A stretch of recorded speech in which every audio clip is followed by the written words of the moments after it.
Murrieta traffic can either feel completely manageable or like a daily headache, and it all comes down to one thing most people don't think about.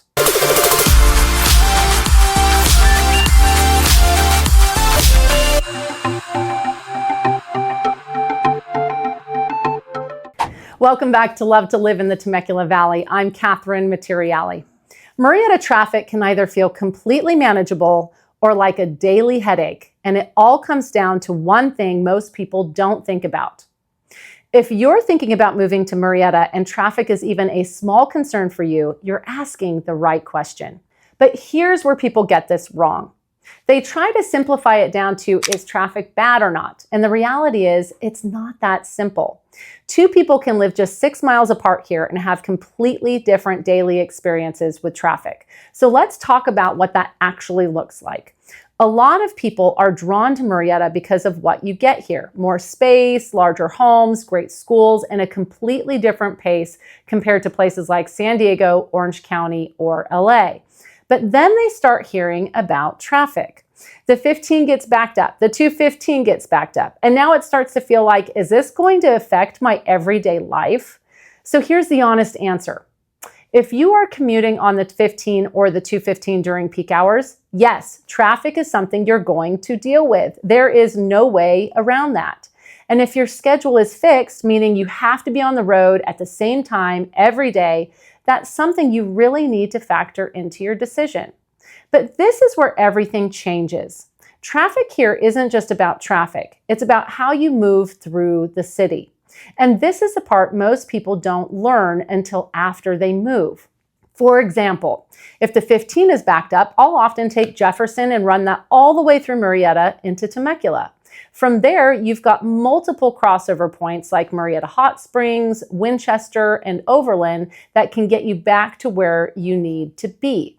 Now, Murrieta Hot Springs can get really busy, especially on weekends. So instead of sitting in that, I'll cut across using roads like Hancock or Inez and then connect over. Los Alamos runs parallel to Murrieta Hot Springs and is usually less congested. So that's another way to save time. Even areas like Clinton Keith can feel slow because of the traffic lights, but using California Oaks or Nutmeg instead can make a noticeable difference in your drive. So it's not just about avoiding traffic. It's about knowing the routes that keep you moving. And honestly, this is the kind of stuff that can make a huge difference when you're moving to a new area. That's actually one of the reasons I created my Temecula Valley Happenings with Catherine newsletter. Because people moving here are often trying to figure out not just where to live, but what everyday life actually looks like here. So if you're researching the area, I'll put that below for you too. And if this kind of insight is helpful as you're researching the area, make sure to hit that like button and subscribe so you can get all of the updates we bring every week on what it's really like to live here. Now, this is where I see people make decisions that cost them time every single day. They'll look at a map and think, this area is closer, so it must be better for my commute. But that's not always true. I had a military family relocating who needed to commute to Camp Pendleton. It happens a lot. When we first started, they were set on staying in South Temecula because it's closer in miles. But I introduced them to West Murrieta. And even though technically it was farther, the access to the freeway was easier, fewer lights, smoother flow, and the drive ended up being about 20 minutes shorter, just based on how they can get to the freeway. They ended up loving the area, and it completely changed what made sense for their lifestyle. So, who does Murrieta actually work really well for?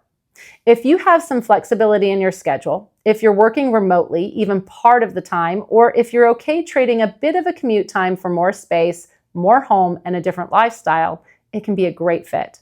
But if you have a strict commute, fixed hours, and you already know you don't tolerate traffic well, that's something to really think through. Because the trade-off is real.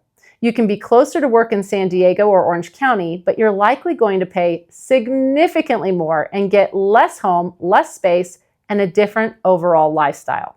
So if you're trying to figure out if Murrieta is right for you, the question isn't just how bad the traffic is. It's what kind of day-to-day life you really want. And if you're thinking about making a move and want help figuring out what areas would actually make sense for your commute, your schedule, and your lifestyle, you can text or email me anytime. I'm happy to walk through it with you so you don't end up in the wrong spot. I would love to be your guide for all things Temecula Valley. We'll see you on the next video.